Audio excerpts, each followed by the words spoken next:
kerajaan Arunika, hiduplah seorang raja bernama Dewa Adhikara yang dikenal bijaksana dalam memimpin. Ia hidup bahagia bersama pujaan hatinya, sang ratu yang dipenuhi 1000 kasih sayang, serta 1 anak sulungnya. Namun, kebahagiaan sang raja runtuh saat buah hati mereka lahir. Sang ratu harus mengorbankan nyawanya, meninggalkan kekasihnya terpuruk dalam kesedihan. Sejak saat itu, sang raja menyimpan luka yang luar biasa. Sulit baginya untuk menatap anak bungsunya tanpa dihantui bayang-bayang ratunya. Itulah yang menyebabkan sang raja hanya terfokus pada si sulung. Arjuna Adhikara, si bungsu yang malang, harus tumbuh tanpa kasih sayang kedua orang tua. Hari silih berganti menjadi minggu, minggu menjadi bulan, dan bulan menjadi tahun. Tak terasa Arjuna telah tumbuh menjadi pria yang berhati baik dan bijaksana. Sedari kecil hingga saat ini berusia 17 tahun, ia selalu menghabiskan waktunya di ruang perpustakaan. Meskipun dijauhi oleh ayahnya, Arjuna tetap menyayangi keluarganya, karena hanya itu satu-satunya yang ia miliki saat ini. Suatu ketika, langit berubah menjadi gelap. Angin bertiup kencang. Suara gemuruh petir mengangkat keresahan rakyat kerajaan pada saat itu. Suara tawa penyihir terdengar di semua penjuru kerajaan. Semua orang yang mendengarnya pasti merinding. Raja yang mendengar hal itu segera mengambil pedangnya. Ia turun tangan langsung ke arah sang penyihir. Pertarungan tersebut terjadi begitu cepat. Sang penyihir tiada memberi ampun melawan sang raja. Hanya dengan mengandalkan pedang, raja mati-matian mempertahankan kondisi tubuhnya yang semakin lama semakin lemah. Tubuh sang raja telah terbentak. Wahai sang penyihir, apa yang kau inginkan di sini?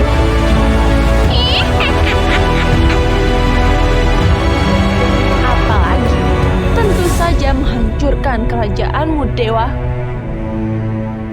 Apa salah kerajaanku? Hah? Berani-beraninya kau. Aku membenci seluruh kerajaan ini, termasuk kau dan keturunan Adhikara. Aku tidak punya hubungan denganmu. Cepat, pergi kau.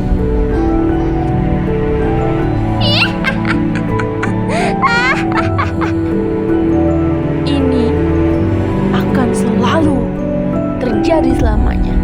Bangsa penyihir akan selalu menentang kerajaanmu. Kondisinya yang sudah terbaring lemah dan di sisa-sisa terakhir tenaganya, muncul secercah harapan di hadapan sang raja. Anak bungsunya datang melawan sang penyihir. Ia menyaksikan si bungsu melawan penyihir dengan mati-matian. Pada momen itu, tumbuhlah rasa sayang dan menyesal sekaligus dalam hatinya. Dan dalam pandangannya yang mulai gelap, sang raja pun tak sadarkan diri. Wahai penyihir, pergilah dari hadapan negeri ini. Kamu bukan hanya sumber kehancuran, namun juga keputusasaan.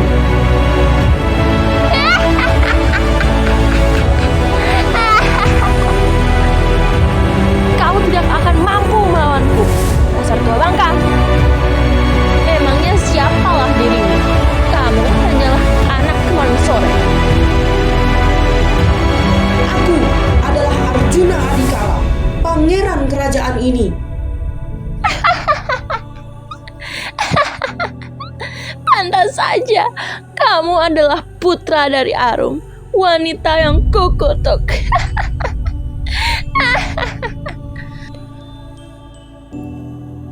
Kau adalah penyihir keji yang menghancurkan keluargaku. Matilah kamu di tanganku. Dasar bodoh, kekuatan yang tersimpan pada dirimu akan menghisap keluar seluruh energi di dalam tubuhmu, dan kamu akan mati. Asal itu bisa memusnahkanmu, kematianku bukanlah masalah besar. Besar kepala sekali kamu anak muda. Dibandingkan aku, kekuatanmu hanya seperti gigitan nyamuk kotor di negeri ini. Sadarlah. kenyataannya kamulah yang sangat sombong. Matilah kamu bersama kesombonganmu itu. Seketika Arjuna berubah menjadi sosok yang penuh ketenangan. Lalu di telapak tangannya keluar cahaya putih yang menyilaukan, menyerang menuju penyihir dengan kecepatan yang luar biasa. Penyihir tidak tinggal diam. Ia dengan sigap mengeluarkan cahaya gelap dari tongkatnya. Perkelahian itu terjadi dengan sangat sengit. Perlahan serangan Arjuna melemah. Energi di tubuhnya sudah hampir habis. Sang penyihir yang menyadari kondisinya pun memperkuat serangannya. Mengetahui posisinya yang kurang menguntungkan, Arjuna mengerahkan seluruh sisa energi di tubuhnya lalu membakar tubuh sang penyihir. Akibat serangan kuat itu, energi di tubuh Arjuna telah binasa. Tidak tersisa lagi.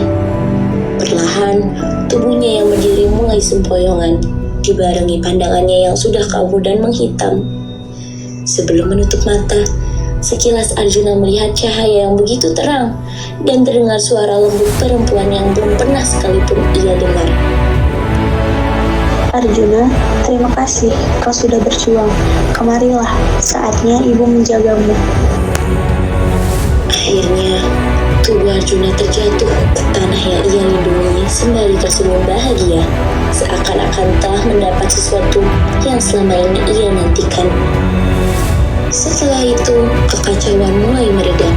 Rakyat dan tenaga medis datang membantu para korban. Jasad pangeran diantarkan ke hadapan raja dan putri, serta seluruh rakyat yang ia lindungi. Ayah, ayahanda, ayah, sadarlah engkau. Apakah kau mendengar suaraku? Kumohon, sadarlah. Raja terbangun dari pingsannya dan melihat kenyataan bahwa kerajaannya sudah kandas bagai ditelan bumi. Putriku, di mana adikmu?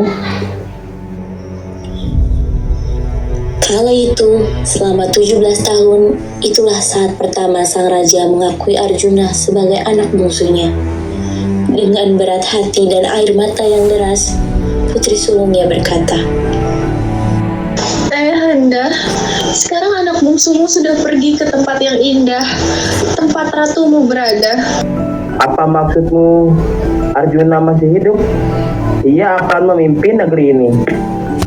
Ayahanda, Arjuna telah gugur melawan penyihir keji. Ia mengorbankan diri, ayah. Ia menyelamatkan negerimu. Adikku sudah pergi untuk selamanya, ayah. Arkian, sang pangeran berubah menjadi cahaya terang yang indah dan menyebar ke seluruh penjuru kerajaan. Perlahan seluruh prahara yang ada berubah menjadi kehidupan yang asri dan damai.